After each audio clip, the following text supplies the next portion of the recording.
Okay, the next problem, number 50. C represents the total cost, whatever the cost of introducing an item is, and let me elaborate a bit. C is the cost. You notice there is a fixed cost and there is a variable cost. Now the variable cost will depend on how many units you want to produce. Obviously it costs $5 to produce each unit, but to come up with machinery, building the factory, coming up with an actual location, costs $200,000. But the selling price, you could sell this item for $41. So suppose something like that, whether it's a shirt, whether it's a shoe, whether it's some form of electronic device, whatever that is. So one more time, something to always look at, the cost function. Anytime you're looking for the cost, you want to look for the fixed cost. That's what you have to come up with. Plus the variable cost. The variable cost always depends on the number of units that you want to produce. And the fixed cost is always the quantity that you need upfront. The selling price in this case, we could sell each of those for $41. It costs $5 to make for each, but I need to come up with the initial $200,000, assuming those are in dollars. So I'm reading the problem, and the problem reads, C represents the total cost in dollars of producing X units of a product, any product. R stands for the revenue, meaning the selling price, and P stands for profit from the sale of X units. How many units must a company sell to break even? Break even, extremely important. That is, a company needs to figure out, if I'm going to produce this specific, let's say this is a new medication, and it's going to take $200,000 in research to figure out what the new medication is. But once I figure out what it is, it's going to take, to build a factory to make it, it's going to cost $200,000. Once I build a factory, now I need $5 to make each of those one packet. I could sell this medication for $41. The first thing I'm going to ask myself, how many packs of these medications or items or units I need to sell so that I will break even, meaning whatever I put in, I get back. A break-even point is extremely important. Graphically, that's where two graphs intersect. Algebraically, that's when you set the cost equal to the revenue. So, if I want to know what is the break-even point, I graph the cost, I graph the revenue. Those two are actual graphs of straight lines. And I look for intersection. I'll be talking about technology and show you how to use that later on. For now, we're going to do this algebraically. That is, we're going to say, okay, where does the cost equal the revenue? The cost is given by 5x plus 200,000, and the revenue is 41x, and that's where algebra becomes extremely important. Without algebra, you can't solve those. So if I subtract 5x from both sides, 41 minus 5 is 36x. And if I divide by 36 both sides, x would be, and let's see, where is it? If I take 41, no, it was 36. If I take 200,000 divided by 36, I'll get $5,555.50. 555.5555. So we're going to say this is roughly $5,555. 5,556 units. If you produce 5,556 units, then that's when you will break even. If you substitute that in there, and if you substitute it in there, those two will be equal. Remember, the cost already includes the total cost, which is the variable plus the fixed. The revenue is already, when you decide how much you're going to sell an item, you're already over including the cost in there. So it has to be more than the cost. You know, a unit costs $5 to make plus the 200,000 initially. You sell it for 41, so you're making $36 for each unit, but then you have to make up for the $200,000. Once you sell 5,556 units, then most likely you broke even. And then after that, it'll be profit. And then of course you have to check how long does it take to sell that amount and see if it's worth it or not and proceed. Another problem, 52 prime. Here again, the cost includes a variable. Here it costs $3.50 to really produce each unit, but you need $11,000. That's the fixed cost. That's always the case. And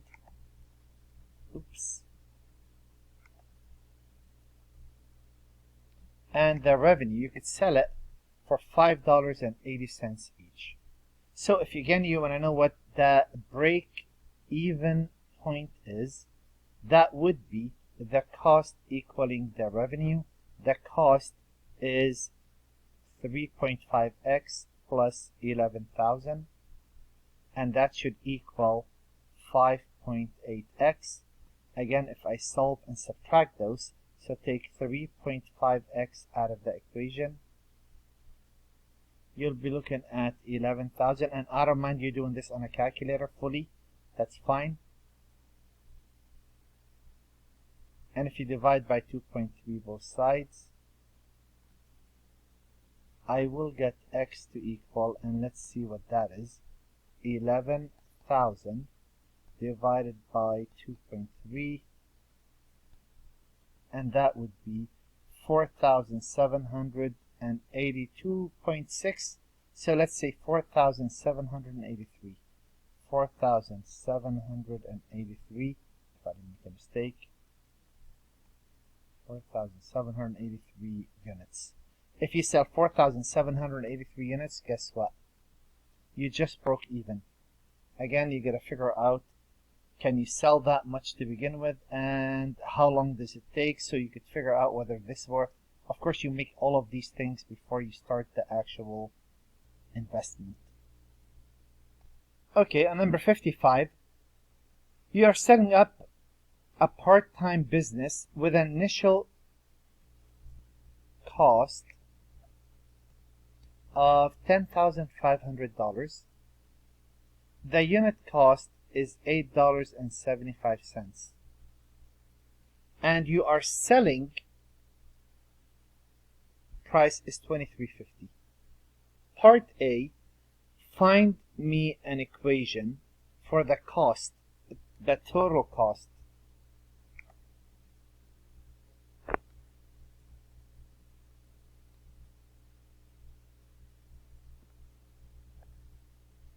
You gotta forgive me, when I use the equation editor, it doesn't have autocorrect.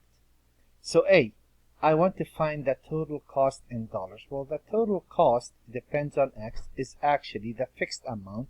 The fixed amount is $10,500 plus the variable amount. Each unit will cost me $8.75 to make. That's A. And then they say in A, revenue. Well, how much are you selling it for? The revenue is actually $23.50 each. That's part A. Part B, find the break-even point. What does that mean? Well, in part B, break-even, that's when the cost equals the revenue. The cost, I forgot to put the X there. There you go. That's unit. that's variable now, is $8.75 times each unit plus 10,500, and the revenue is $23.50. So if I subtract 8.75 from both sides, and again, no need to do that by hand, you could use a calculator. I have a couple of calculators I'm going to use. Let me see this one. It's stuck in the math. Let me try and fix that.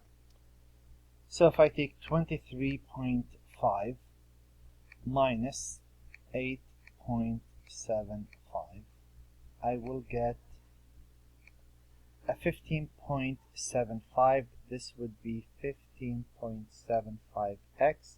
And to get x by itself, I would divide both sides by 1575. And that will get me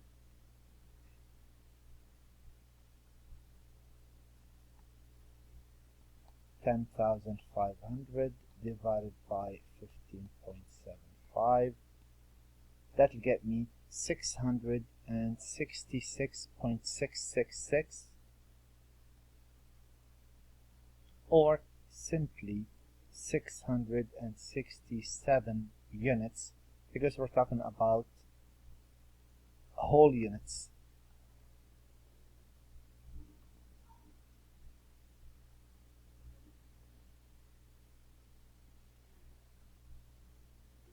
And there it is. So I need to sell roughly 667 units and I will break even. Now the last question is asking how many units would yield a profit of $1,000? Well, profit is really the revenue minus the cost, or you could think of it as revenue is the profit plus the cost, right? Move the cost over. You could play with those any way you want. Well, the profit, you want $1,000. The revenue, well, we said R was 23.5x. Make sure to use parentheses. And the cost is all of this. It's really 8.75x plus 10,500. So this would be 1,000 equaling 23.5x minus 8.75x minus 10,500. So if I subtract those, I'll get 1,000 to equal, and again, no need to do anything by hand, 23.5 minus 8.75. I'll get that to be 14.75.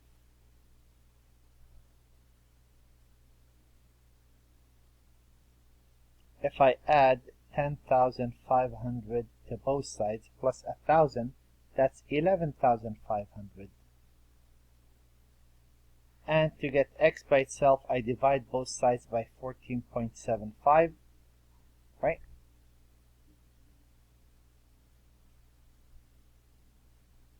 And I will get if I take 11,500 divided by 14.75, I'll get 779.66. So I'm gonna say roughly 780 units. I'll make a profit of $1,000. Alright? So again, anytime you set the cost equal to the revenue, that's equilibrium. That's break-even point. Equilibrium is coming up. K58 talks about demand and supply, something we're going to discuss a lot more in detail. There are only a couple of problems in this section, and that's why I'm not making a big fuzz on this, but let me elaborate a bit. So 58 says the demand and supply equations for an MP3 player are given by, keep in mind, they both depend on price, because the price drives demand and the price also drives supply. So the demand equation, the price is 180 minus 13x, where x is the number of units. And as you see, the bigger the price is, the smaller the demand will be, and vice versa. And the supply equation depends on the units as well. So it says where P is the price in dollars and X is the number of units in hundreds of thousands. Find the equilibrium. Equilibrium is, so two points that we look for always. Break-even point, right? Find the break-even point and equilibrium. They behave the same way. Equilibrium is when the supply and the demand are equal. And that point is extremely important. So, when supply equation and demand equation are equal, well, isn't that P right there and that's P right there? Can't I substitute that in and say, well, you know what? The equilibrium happens when 68 plus 6x equals 180 minus 13x. If I subtract 13x from both sides, I'll get 19x to equal. And if I subtract 68 from both sides, I will get 112. Of course, you could do that on a calculator. You really don't need to do that by hand. If I take 180 and subtract 68 from it, that's 112. And now how do I get x by itself? I will say, well, x would be 112 divided by 19, and that would tell me how many units would I need to reach the equilibrium point. 112 divided by 19, and that would be 5.89, so roughly 6 units. And as we start doing more sections, I'll start pointing out demand and supply more, meaning equilibrium point versus break-even and equilibrium are the same thing. The terms are used just for different equations, right? Equilibrium is really used with demand and supply, and sometimes I've seen other books that use it with instead of break-even, so you could interchange those back and forth. And that concludes this section. I'm going to give you the rest of the homework.